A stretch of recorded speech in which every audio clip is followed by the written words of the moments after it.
चलिए आज के लेक्चर में हम लाइट पढ़ने वाले हैं। लाइट चैप्टर यानी प्रकाश चैप्टर पढ़ने वाले हैं। प्रकाश चैप्टर में हम सबसे पहले हम प्रकाश की बात करेंगे, उसके बाद हम लाइट चैप्टर को दो बेसिस पे पढ़ते हैं। पहला है रे फॉर्म और दूसरा है वेव फॉर्म। तो सबसे पहले हम रे फॉर्म के आधार पे पढ़ेंगे, यानी किरण प्रकाश के किरण के आधार पे हम पढ़ने वाले हैं। उसके बाद हम वेव के आधार पे पढ़ेंगे।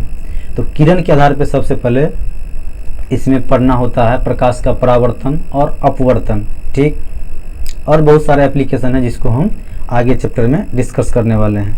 इसके बाद चलिए सबसे पहले हम जान लेते हैं कि लाइट यानी प्रकाश होता क्या है।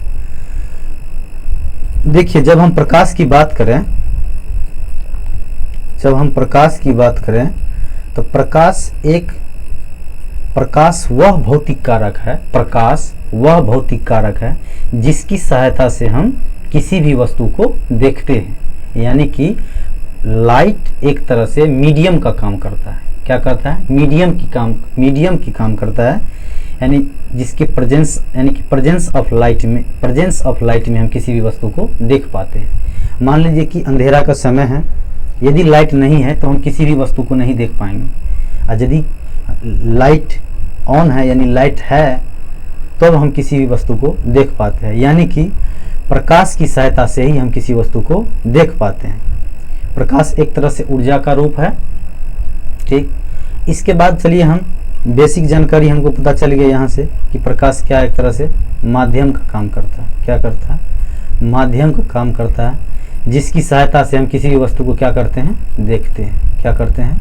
देखते हैं। यहाँ तक बात समझ में आ गई। अब चलिए, इतनी छोटी सी बात यदि समझ में आ गई तो चलिए हम आगे बढ़ते हैं और आगे बात करते हैं प्रकाश की परावर्तन की। किसकी बात करेंगे हम? प्रकाश की परावर्तन की। देखिए, प्रकाश का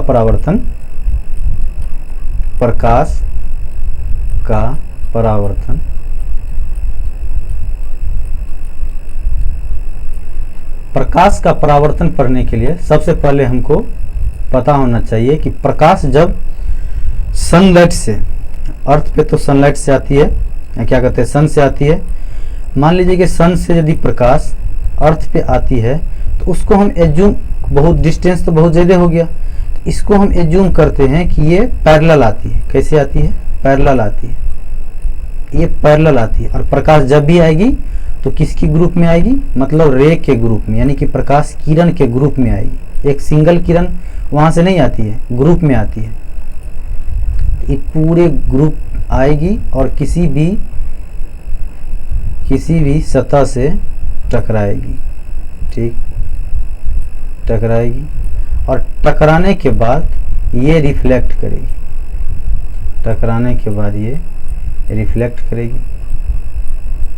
रिफ्लेक्ट करेगी। तो जब प्रकाश आती है और कोई प्लेन मिरर पे, यानी कि प्लेन सतह पे, क्या? प्लेन यानी कि सतह पर जब टकराती है तो होता क्या है कि वह प्रकाश का परावर्तन होता है। यानी कोई भी सब्सटेंस से, जब कोई भी सब्सटेंस से रे यानी प्रकाश यदि उस पर पड़ती है तो वो वहाँ से रिफ्लेक्ट करती है। अब बात यहाँ आती है कि क्या पूरा का पूरा वो रिफ्लेक्ट कर देती है? नहीं, कभी नहीं।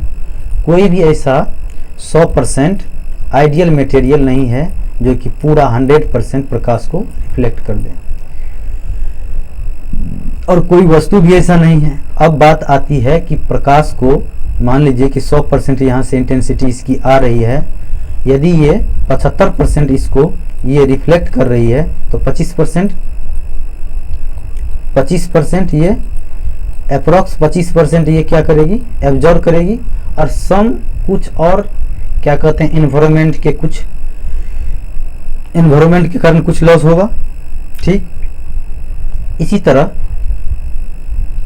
इसी तरह जब हम क्या कहते हैं, इसको एनालाइज करते हैं तो पता चलता है कि मान लीजिए कोई ये सतह है और सतह पर जैसे ही कोई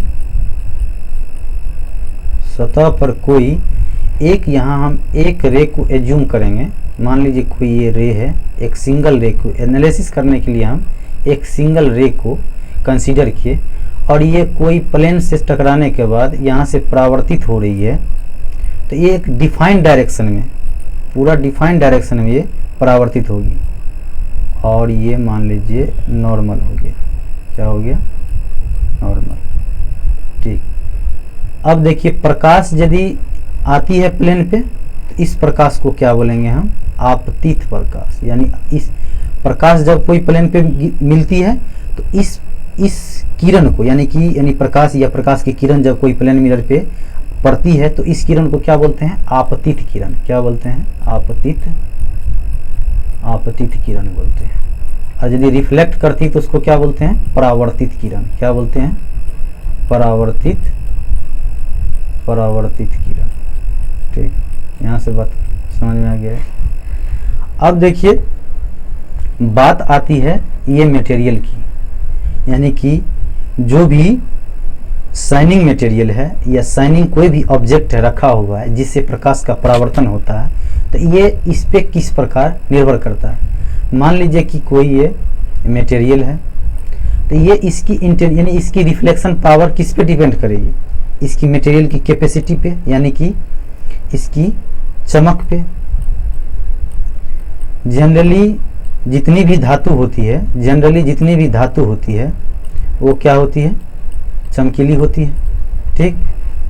और कुछ अधातु भी ऐसा है कि मान लीजिए कि वो भी चमकीला होता है, लेकिन उसको अपवाद स्वरूप हम मानते हैं, और जो कि एग्जामिनेशन में भी कई बार पूछा गया है। चलिए अब यहाँ से हम बात करते हैं कि धातु में मान लीजिए कि कौन सा बेस्ट शाइनिंग मटेरियल है, उसको हम कंसीडर करेंगे पूरा एनालिसिस, यानी कि प्रकाश के रे ऑप्टिक्स को एनालिसिस करने के लिए पूरा हम उसको कंसीडर करेंगे, और उसका यूज भी किया जाता है मिरर बनाने में। तो सबसे पहले देखिए होता क्या है कि मान लीजिए कोई ये मटेरियल हो गया, तो मटेरियल में आता है बेस्ट मटेरियल फॉर शाइनिंग के लिए, ये आता है चांदी।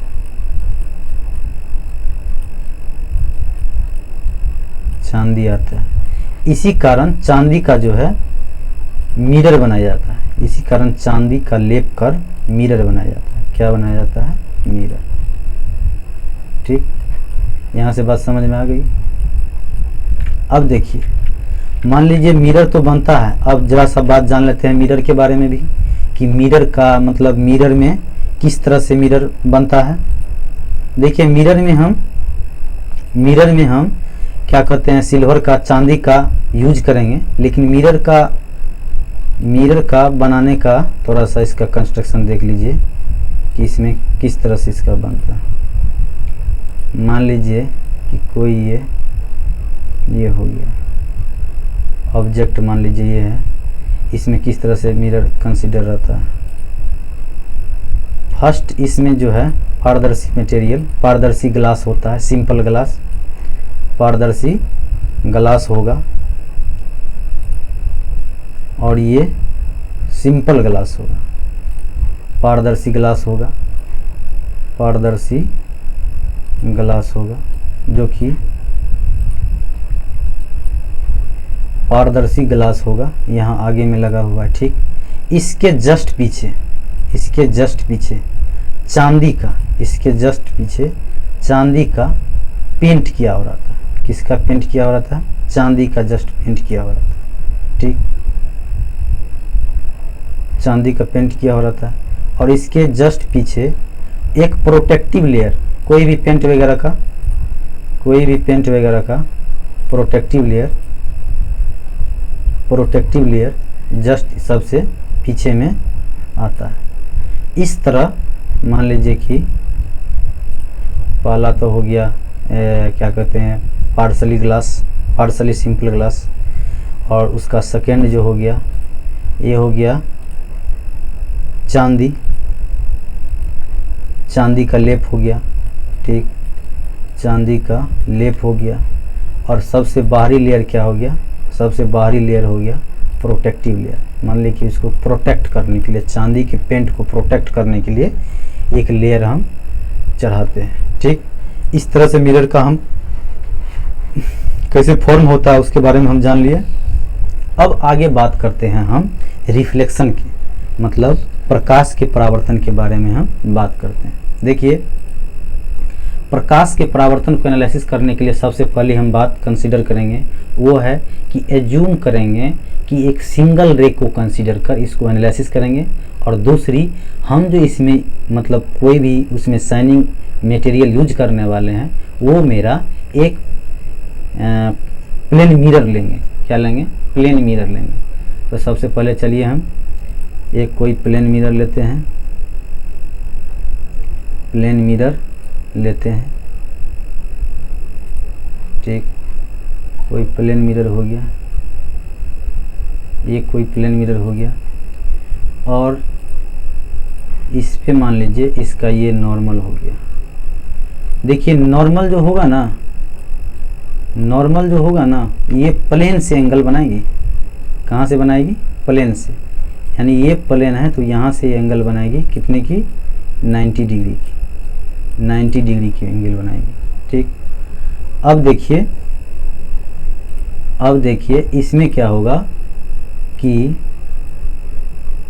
ये तो मिरर हो गया और ये तो नॉर्मल हो गया। अब मान लीजिए कि कोई एक रे हम एज्यूम करते हैं, एक किरण एज्यूम करते हैं जो कि ये प्लेन मिरर पे पड़ती है और ये रिफ्लेक्ट होगी इस तरह से। तो रिफ्लेक्ट होने के लिए कोई भी प्रेजेंस ऑफ मिरर की, यानी कि क्या कहते हैं, प्लेन मिरर की आवश्यकता होगी या कोई भी शाइनिंग मटेरियल का आवश्यकता होगा। तो यहाँ हम कंसीडर किए हैं क्या? Plane mirror. क्या कंसीडर किए हैं? Plane mirror. अब इसमें कुछ हम बेसिक जानकारी प्राप्त कर लेते हैं। सबसे पहले बात आती है कि ये जो आपतित किरण, ये जो किरण आ रही है नॉर्मल पे, तो इस किरण को क्या बोलते हैं हम? आपतित किरण। क्या बोलते हैं? आपतित किरण, आपतित किरण। ठीक, और ये क्या कहते हैं, मिरर से टकराने के बाद जो रिफ्लेक्ट हुई किरण, इस किरण को क्या बोलते हैं? परावर्तित किरण, परावर्तित किरण। ठीक, और ये नॉर्मल हो गया जिसको हम हिंदी में क्या बोलते हैं? अभिलंब। क्या बोलते हैं? इसको बोलते हैं अभिलंब।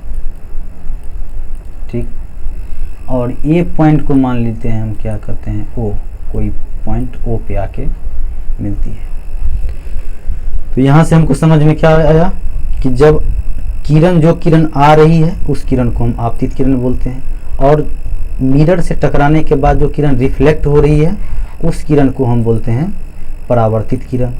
और ये नॉर्मल क्या कहते हैं, प्लेन से जो एंगल 90 डिग्री पे जो बना हुआ है उसको क्या बोलते हैं? नॉर्मल बोलते हैं। क्या बोलते हैं? नॉर्मल। यहाँ तक बात समझ में आ गई। चलिए एक और बात की हम यहाँ चर्चा करते हैं। तो अब आती है यहाँ क्या कहते हैं? आपतन कोण। देखिए नॉर्मल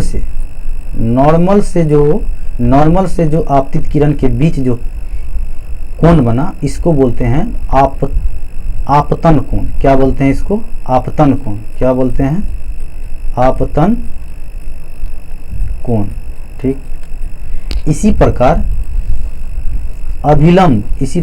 अभिलंब और परावर्तित किरण के बीच, अभिलंब और परावर्तित किरण के बीच जो कोण बनती है उसको बोलते हैं हम परावर्तन कोण। क्या बोलते हैं? परावर्तन कोण। ठीक, यहाँ तक बात समझ में आ गई। अब देखिए दो कंसेप्ट यहाँ से निकल के आ रहा है। पहला कि नॉर्मल जो मेरा बना है ना, ये प्लेन से बना है। कहाँ से बना है? From plane. और आपतन कोण जो बना है ना, ये मेरा बना है नॉर्मल से। कहाँ से बना है? नॉर्मल। यानी अभिलंब से जो कोण आपतित किरण के बीच बना है वो क्या हो गया मेरा? आपतन कोण। और अभिलंब से जो मेरा परावर्तित किरण के बीच जो बना है उसको क्या बोलते हैं? परावर्तन कोण। अब देखिए इसको डिनोट कैसे करते हैं। देखिए इंसिडेंट रे मतलब आपतित किरण जो आएगी और नॉर्मल के बीच जो बनेगी, इसको क्या बोलते हैं? Incident angle. मतलब कि इसको आई से निरूपित करते हैं। और इसी प्रकार परावर्तित किरण यानी कि रिफ्लेक्टेड रे और नॉर्मल के बीच में जो एंगल बनेगा उसको क्या बोलते हैं, रिफ्लेक्टेड एंगल, यानी कि इसको स्मॉल r से निरूपित करते हैं। इतनी बात समझ में आ गई। तो चलिए हम लॉ ऑफ रिफ्लेक्शन पढ़ते हैं। देखिए लॉ ऑफ रिफ्लेक्शन जनरली है कुछ नहीं, लेकिन इसको एक दो लॉ दिया गया। तो दो लॉ को हम देख लेते हैं कि इसमें कि कैसे है। मान लीजिए कि कोई प्लेन मिरर हो गया, कोई प्लेन मिरर हो गया और ये नॉर्मल हो गई, और नॉर्मल मैंने बताया कि प्लेन से लेते हैं। और ये मान लीजिए कि कोई किरण आ रही है जो कि यस पॉइंट ओ पे पड़ा, इसके बाद यहाँ से रिफ्लेक्ट होके सेम मीडियम में रिटर्न हो गई, सेम माध्यम में रिटर्न हो गई। तो इस प्रकार हम सबका नामांकन भी जान लिए। इस एंगल को क्या बोलते हैं, आई मतलब आपतन कोण, और इसको क्या बोलते हैं, परावर्तन कोण, आर। ठीक, अब बात आती है कि ये रिफ्लेक्शन जो हुआ है, इसमें क्या क्या बातें निकल के आ रही है। सबसे पहली बात, आपतन कोण फ्रॉम नॉर्मल से हुआ, परावर्तन कोण भी फ्रॉम नॉर्मल से हुआ, और अभिलंब जो हुआ है वो फ्रॉम प्लेन से इसका एंगल बना है। और इसके बाद ये आफ्टर रिफ्लेक्शन सेम मीडियम में जा रहा है। यहाँ तो हम कोई इसके क्या कहते हैं रे ऑप्टिक्स पढ़ रहे हैं, तो यहाँ तो सिंपल हम इसकी बिहेवियर देखेंगे, और साथ साथ यदि ये सेम मीडियम में रिटर्न हो रही है, इसके वेलोसिटी वगैरह में भी इसका कोई चेंज नहीं आएगा। ठीक, क्योंकि इंटरफेस इसमें कोई चीज़ का बन नहीं रहा है, यहाँ कोई प्लेन मिरर से टकरा के वो रिफ्लेक्ट हो रही है। और इस यहाँ बेस्ट शाइनिंग मटेरियल हम AG चांदी यानी कि प्लेन दर्पण, समतल दर्पण यूज किए। ठीक, अब देखिए इसमें दो नियम बनता है, जिसमें दो नियम कहता क्या है, इसको हम क्या बोलते हैं, ये तो हो गया, इसको नाम लिख लेते हैं, आपतित किरण।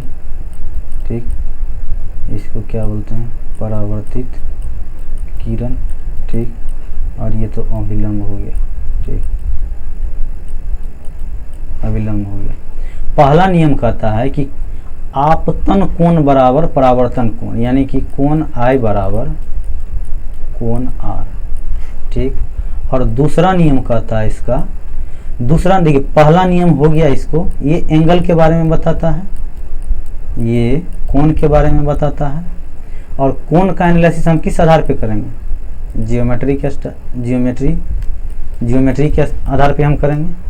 और दूसरा नियम जो बता रहा है ना, ये बता रहा है आपतित किरण, इंसिडेंट रे और नॉर्मल, इसके बाद रिफ्लेक्टेड रे, ये तीनों के बारे में बता रहा है। इसका जो है ना, ये तीनों बोला गया है कि सेम प्लेन में होगा, यानी कि सेम प्लेन में होगा। ठीक, सेम प्लेन कहने का मतलब समान तल में होगी, मतलब एक ही तल में होगा। क्या होगा, एक ही तल में होगा। ठीक, तो चलिए सबसे पहले हम पहला जान लेते हैं। पहला क्या हो गया, आपतन कोण बराबर परावर्तन कोण। और दूसरा लॉ क्या हो गया कि आपतित किरण, अभिलंब और परावर्तित किरण तीनों एक ही तल में होगा। कहने का मतलब सेम प्लेन में ये तीनों लाई करेंगे। तो पहला तो ज्योमेट्री से एनालिसिस होगा, जिसको मतलब ज़्यादा कुछ है ना, इसको ड्रॉ करने पर क्या कहते हैं, ये शीर्षाभिमुख कोण और एकांतर कोण से ये पता चल जाएगा कि डायरेक्ट ये सिद्ध भी हो जाएगा कि I बराबर R होता है। अब बात आती है कि सेकेंड लॉ को, ये व्यू एनालिसिस पे, किसको क्या कहते हैं, ये व्यू एनालिसिस पे, मतलब ये देखने के नज़रिया से ऐसा बताया गया। तो चलिए हम इसको देख लेते हैं सेकेंड वाला। देखिए सबसे पहले मैं आपको बता दूं कि प्लेन कितने तरह के होते हैं।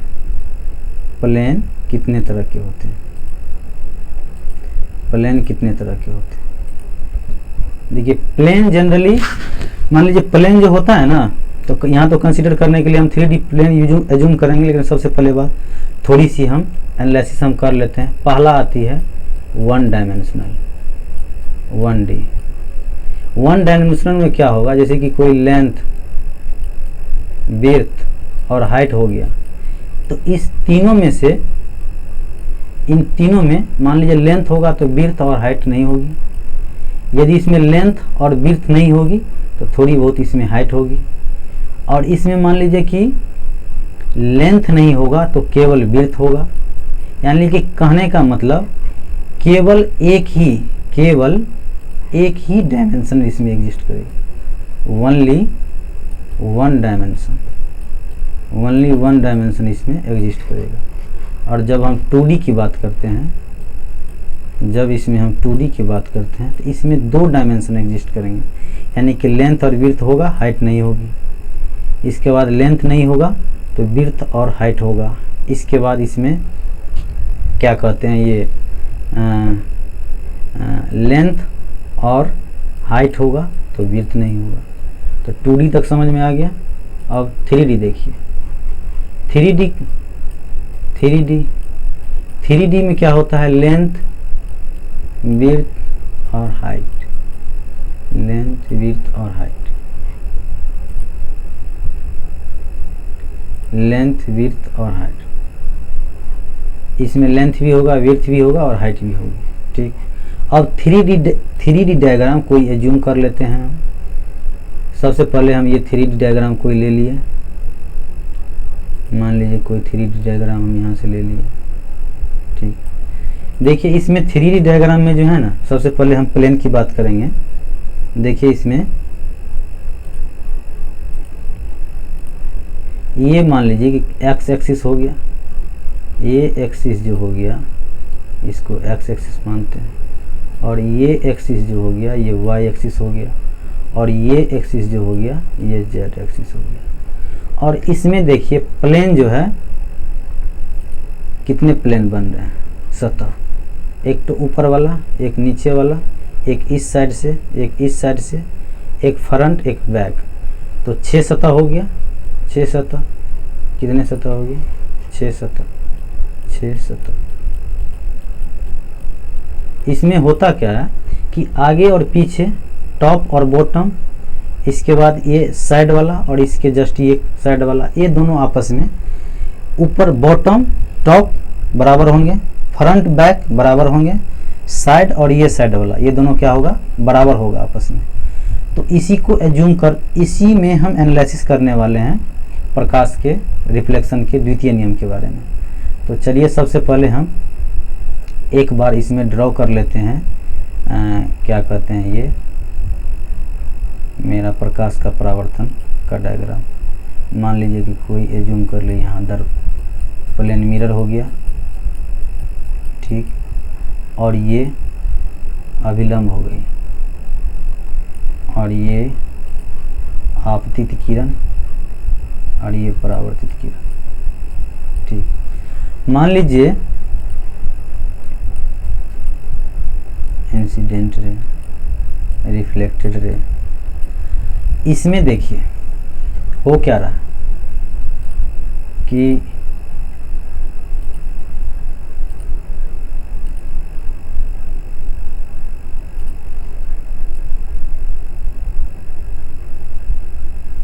ये सतह और ये सतह दोनों सेम प्लेन है, ये सतह और ये सतह, ये प्लेन और ये प्लेन सेम प्लेन है। ठीक, मान लीजिए कि ए प्लेन का नाम क्या रखेंगे, इस प्लेन का हम नाम रखेंगे, किस में आएगा, ये एक्स और वाई में। ठीक, ये सामने वाला फ्रंट प्लेन क्या हो गया, एक्स और वाई, और बॉटम प्लेन क्या हो जाएगा मेरा, बॉटम प्लेन हो जाएगा,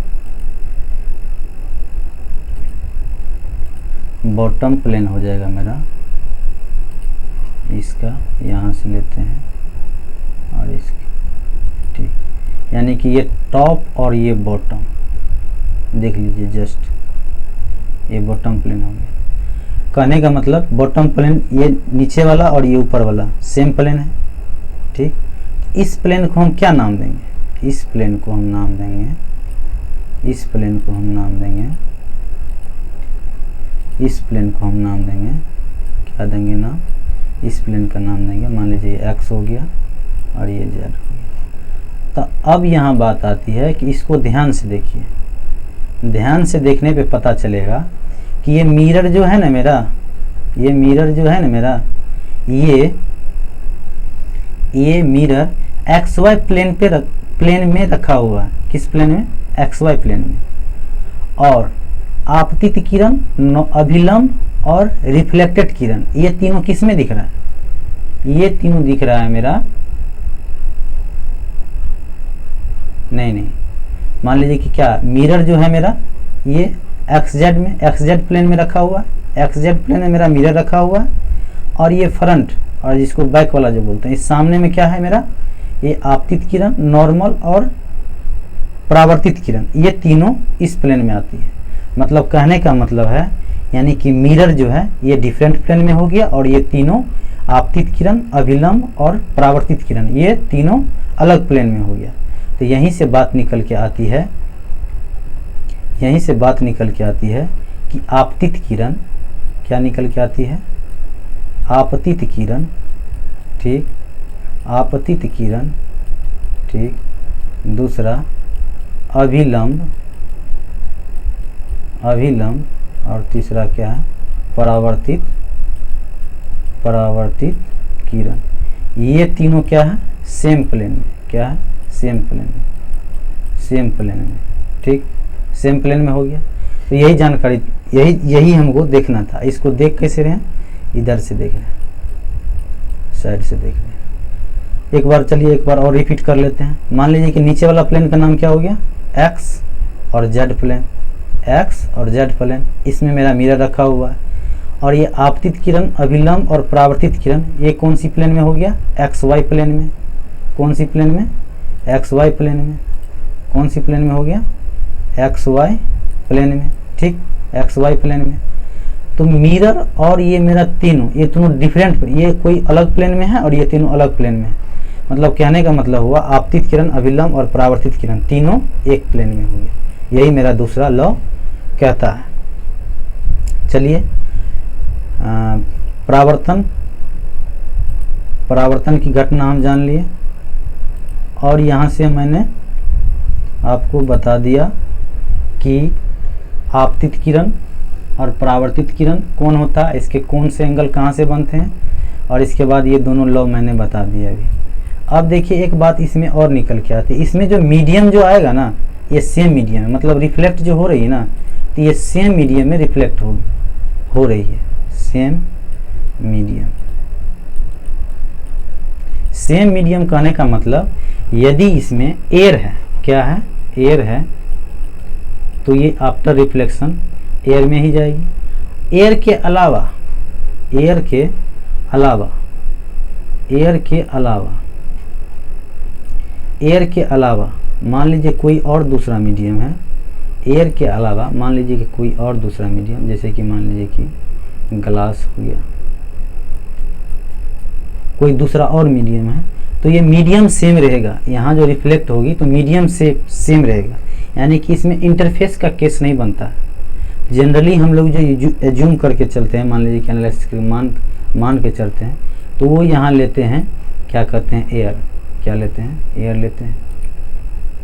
यहाँ तक बात हमको लगता है कि समझ में आ गया होगा, तो हम आगे बढ़ते हैं।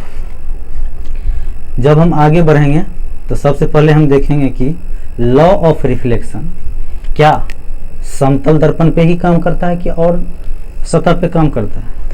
मान लीजिए कि कोई समतल दर्पण ये हो गया, मान लीजिए कि कोई ये इरेगुलर प्लेन हो गया, ठीक। इस पे भी जो है ना, इरेगुलर प्लेन पर भी जो है, इस पे भी लॉ ऑफ रिफ्लेक्शन, इस पे भी लॉ ऑफ रिफ्लेक्शन काम करेगी, क्योंकि टच जो होता है ना यहाँ, वो एक पॉइंट टच होता है, तो पॉइंट टच होने के वजह से इसमें इसका एंगल पर कोई चेंज नहीं होगा, यानी कि जितना इसमें आपतन कोण होगा उतनी ही इसमें परावर्तन कोण बनेगा। ठीक, यानी कि लॉ ऑफ रिफ्लेक्शन चाहे प्लेन सममित हो चाहे प्लेन असममित हो, इन दोनों पे भी ये रूल अप्लाई होता है। चलिए अब थोड़ा सा हम इस कंसेप्ट पढ़ने के बाद थोड़ी सी क्वेश्चन बना लेते हैं, एक दो एनालिसिस कर लेते हैं। मान लीजिए कि पहला ये नॉर्मल हो गया और इसका आपतन कोण इसमें I और ये R, इसमें मान लीजिए कि ये मिरर हो गया, इसमें I बराबर दिया है, क्वेश्चन पहला हो गया, क्वेश्चन नंबर पहला हो गया कि I बराबर 30 डिग्री है तो R का मान क्या होगा। ठीक, ये बहुत बेसिक क्वेश्चन है। इसमें क्या है, फर्स्ट लॉ ऑफ रिफ्लेक्शन से क्या हम जानते हैं, कि I बराबर कोण R, तो कितना डिग्री हो जाएगा, 30 डिग्री हो जाएगा। ठीक, कोण I बराबर कोण R, तो 30 डिग्री हो गया। अब चलिए इसी क्वेश्चन को हम मॉडिफाई करते हैं और थोड़ी सी इसको हम थोड़ा लेवल ऊपर करते जाते हैं, क्वेश्चन का लेवल थोड़ा हम ऊपर करते जाते हैं। मान लीजिए कि क्वेश्चन नंबर 2 हो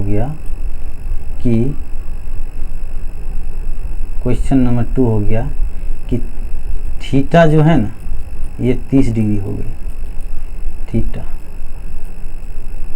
ये 30 डिग्री हो गई, इसमें इसका परावर्तन कोण का मान क्या होगा,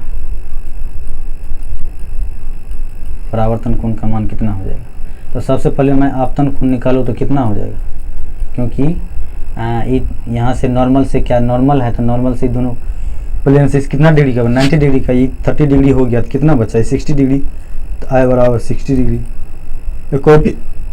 अकॉर्डिंग टू लॉ क्या हो जाएगा, कोण R बराबर 60 डिग्री, कोण R बराबर 60 डिग्री। इतनी बात समझ में आ गई। चलिए इसी क्वेश्चन से हम थोड़ी और जो एक ऑब्जेक्टिव फॉर्म में क्वेश्चन पूछा गया है उसके बारे में एनालिसिस करते हैं, जो कि बहुत इंटरेस्टिंग क्वेश्चन है।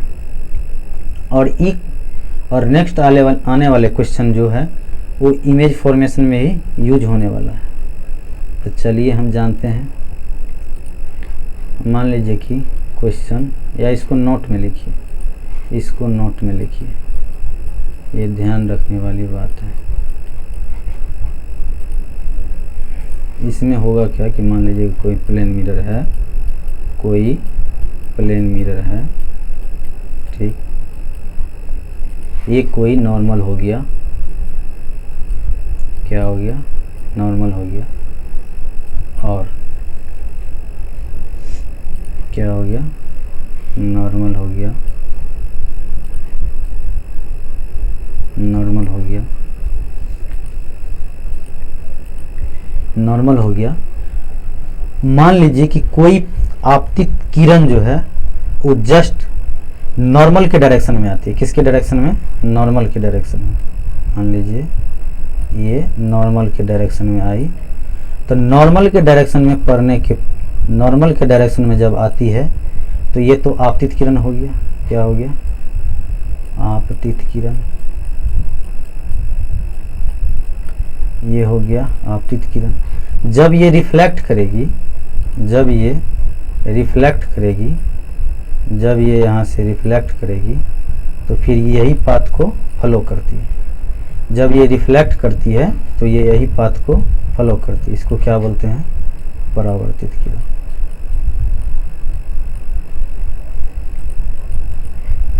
क्या बनते हैं, परावर्तित किरण, इसको बोलते हैं परावर्तित किरण। अब देखिए ये किस तरह से ये कंडीशन फ्लो होता है। सबसे पहले मैंने बताया था कि नॉर्मल जो होता है ये तो प्लेन से बनता है, प्लेन से इसका एंगल होता है 90 डिग्री का। लेकिन जब हम आपतन कोण का बात करते हैं, जब हम आपतन कोण का बात करते हैं तो आपतन किरण, आपतित किरण और नॉर्मल के बीच में मैंने बताया था, किसके बीच में बताया था, नॉर्मल के बीच में, कि कोई नॉर्मल है मान लीजिए, तो इन दोनों के नॉर्मल से, फ्रॉम नॉर्मल से ये एंगल आई, मतलब इंसिडेंट एंगल मानते हैं। देखिए इसमें नॉर्मल हो गया क्या, एन हो गया, क्या हो गया, एन हो गया। नॉर्मल यहाँ एन है और आपतित किरण इसमें क्या है, ये ब्लू वाला है। तो इसमें नॉर्मल और आपतित किरण के बीच में कोई एंगल नहीं बन रहा है। आई बराबर क्या हो रहा है, कोई एंगल नहीं बन रहा है, मतलब कहने का 0 डिग्री का कोण बन रहा है। एक बार फिर से ध्यान दीजिए, ये नॉर्मल और आपतित किरण नॉर्मल से बनती, क्या कहते हैं, नॉर्मल से बनती है आपतित, मतलब इंसिडेंट रे, मतलब इंसिडेंट एंगल। तो नॉर्मल और आपतित किरण के बीच में जो कोण बनेगा उसको आपतन कोण बोलते हैं। इसी तरह इसमें नॉर्मल और आपतित किरण के बीच में कितना डिग्री का बन रहा है, 0 डिग्री का। इसमें रिफ्लेक्टेड एंगल भी कितना डिग्री का हो जाएगा, 0 डिग्री का। कहने का मतलब जिस डायरेक्शन में आपतित किरण आएगी उसी डायरेक्शन में वो रिफ्लेक्ट हो जाएगी। समझ में आ गया बात।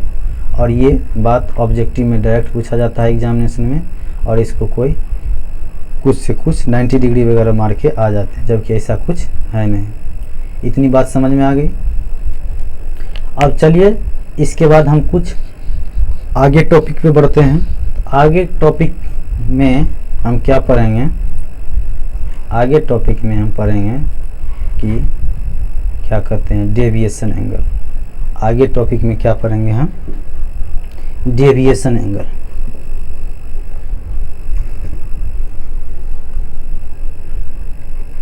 डेविएशन एंगल जिसको क्या बोलते हैं, विचलन कोण। क्या बोलते हैं, विचलन कोण, विचलन। देखिए विचलन कोण है नहीं कुछ, मान लीजिए कोई जो पहले डायरेक्शन में, मान लीजिए कि शुरू से हम जा रहे हैं, ये डायरेक्शन है मेरा जो शुरू से हम जा रहे हैं, इसके बाद जाना चाहिए था हमको सीधे, लेकिन मैंने थोड़ा विचलित होकर अपना डायरेक्शन चेंज किया। किसके वजह से, प्रेजेंस ऑफ मिरर के वजह से, या कोई ऑब्स्ट्रक्शन बीच में आ गया जिसके वजह से मैंने अपना डायरेक्शन चेंज कर लिया, डायरेक्शन चेंज कर लिया। ठीक, तो जो इसका पहले डायरेक्शन बनता, जो इसका पहले डायरेक्शन बनता और अब जो डायरेक्शन बना है, इन दोनों के बीच जो एंगल बना है ना, इन दोनों के बीच जो एंगल बना है ना, इसको बोलते हैं विचलन कोण। क्या बोलते हैं, विचलन कोण। यानी कि ये कितनी से विचलित हो गया, कितने से विचलित, मान लीजिए कि यहाँ कोई नॉर्मल हो गया, आपतित किरण है ये आपतित किरण है और ये परावर्तित किरण है, परावर्तित किरण है।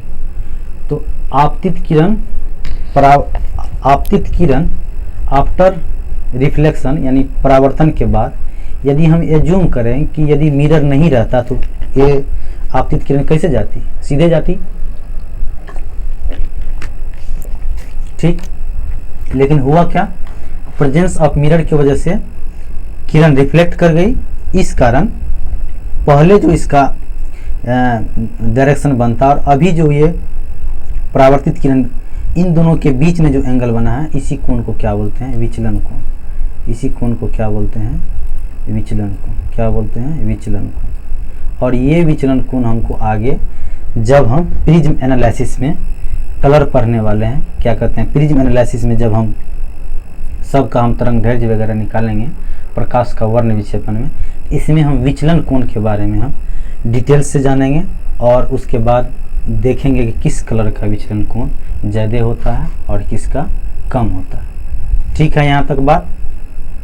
अब बात आती है कि कुछ कुछ कंडीशन बनता है मिरर के ऊपर, जिसके कारण एग्जामिनेशन में उसको पूछा जाता है। तो चलिए फटाफट उसको हम देख लेते हैं।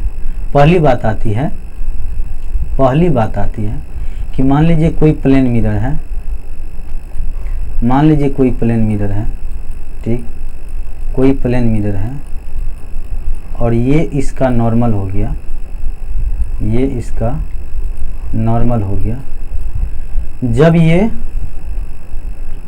और ये आपतित किरण और ये परावर्तित किरण, ठीक, इंसिडेंट रे, ठीक, रिफ्लेक्टेड रे, ठीक, और मान लीजिए कि ये कोण कितना डिग्री का हो गया, ये कोण I हो गया और ये R हो गया।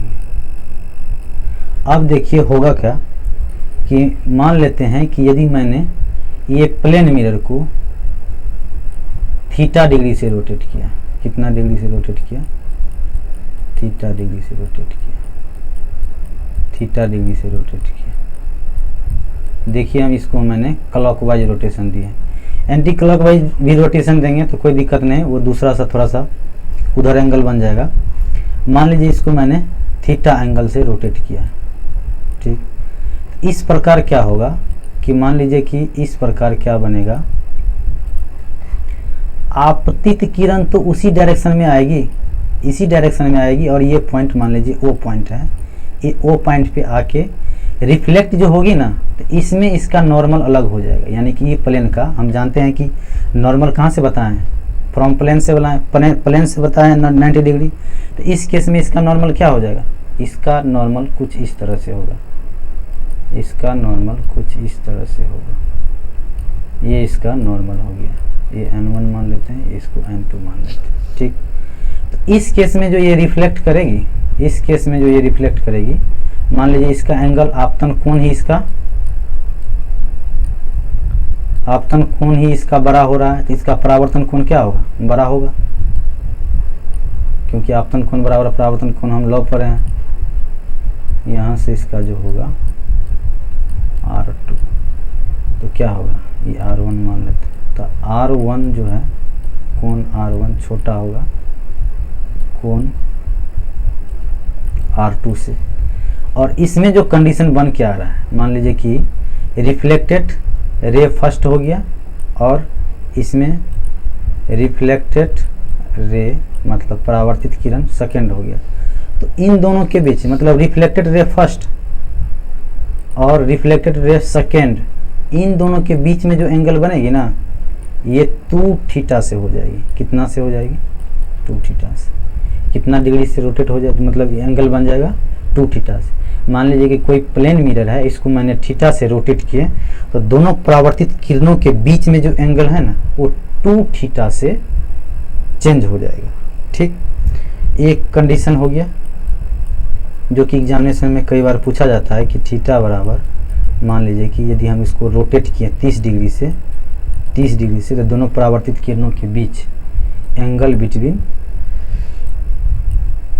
Reflected ray first and reflected ray second के बीच में एंगल कितना डिग्री का बनेगा, तो 2 गुना 30 डिग्री 60 डिग्री हो गया। यही बात पूछा जाता है, ठीक। अब देखिए यहाँ तक मैंने पढ़ लिया, अब आगे पढ़ने वाले हैं समतल दर्पण। क्या पढ़ने वाले हैं, समतल दर्पण। आगे हम पढ़ने वाले हैं समतल दर्पण। समतल दर्पण, देखिए समतल दर्पण होता क्या। सबसे पहले समतल दर्पण एक दर्पण है और ये सम मतलब क्या है, ये बराबर, यानी कि इसका जो प्लेन होगा ये बराबर होगा, बिल्कुल प्लेन होगी। और इसकी हम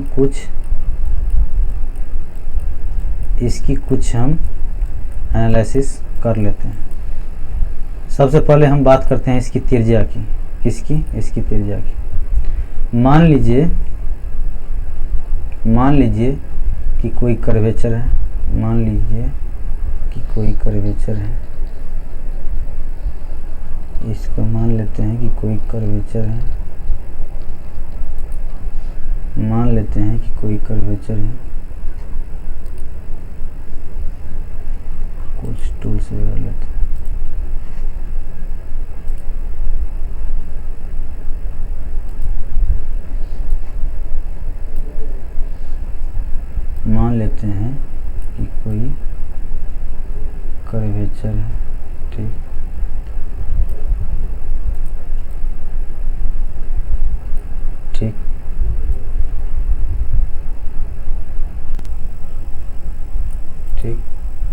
अब देखिए, सबसे पहले इसको देखते हैं, एक सर्किल के बारे में।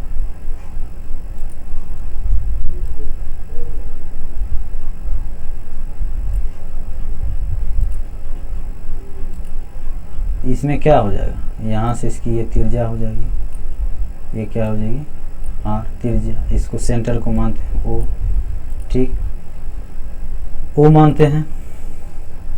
मान लीजिए ये त्रिज्या बराबर 10 यूनिट हो गया, 10 यूनिट हो गया, ठीक। और आगे हम एक और सर्किल ड्रॉ करते हैं, एक और सर्किल ड्रॉ करते हैं।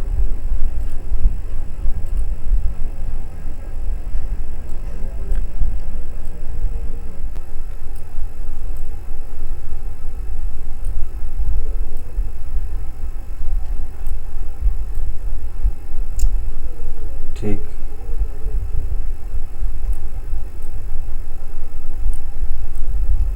ठीक।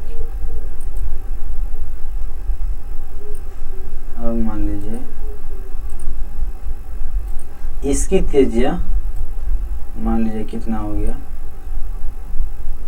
मान लेते हैं इसका ये R, ये R2 हो गया।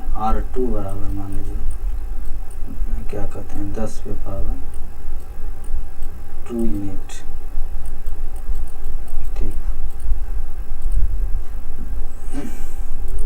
10 पे पावर 2 यूनिट।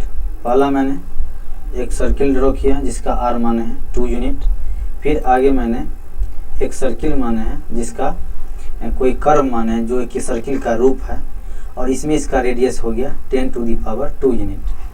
अब मान लीजिए कि हम ऐसा सर्किल एज्यूम करते हैं, मान लीजिए कि ऐसा सर्किल एज्यूम करते हैं, ऐसा सर्किल एज्यूम करते हैं कि मान लीजिए कि उसको जो हम जो कट किए हैं ना, उसको जो मैंने हम कट किए हैं वो बिल्कुल ये इस तरह से, मतलब इसको जो कंसीडर करेंगे बिल्कुल हम एब्सोल्यूट प्लेन मानेंगे, एब्सोल्यूट प्लेन मानेंगे। तो ये प्लेन कब होगा, जब ये मेरी, जब इसकी ये त्रिज्या, जब इसकी ये त्रिज्या रेडियस बहुत बड़ी, जब इसकी त्रिज्या बहुत बड़ी यानी कि इन्फिनाइट रही होगी, तभी हम इसको प्लेन मान सकते हैं। तभी हम इसको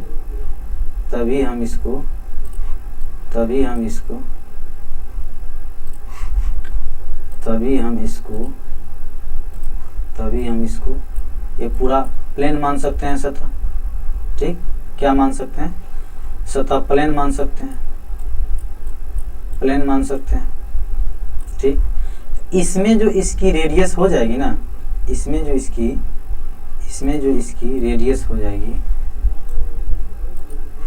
इसमें इसकी रेडियस जो हो जाएगी वो इन्फिनाइट हो जाएगी, इसमें जो इसकी रेडियस होगी वो इन्फिनाइट हो जाएगी। कहने का मतलब इसका रेडियस इन्फिनाइट होगा।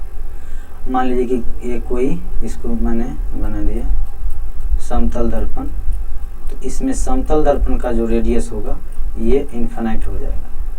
जब इसका रेडियस इन्फिनाइट हो गई तो हम लोग जानते हैं कि फोकल दूरी, फोकल लेंथ, नाभ्यांतर R/2 होती है। जब हम इन्फिनाइट/2 करेंगे तो क्या फ़र्क पड़ता है, इन्फिनाइट ही रहेगी। इसीलिए समतल दर्पण में एक बात निकल के आती है, इसमें वक्रता त्रिज्या R और F ये दोनों कितनी होती है, इन्फिनाइट होती है। इतनी बात यदि समझ में आ गई तो चलिए हम समतल दर्पण द्वारा इमेज फॉर्मेशन की बात करते हैं।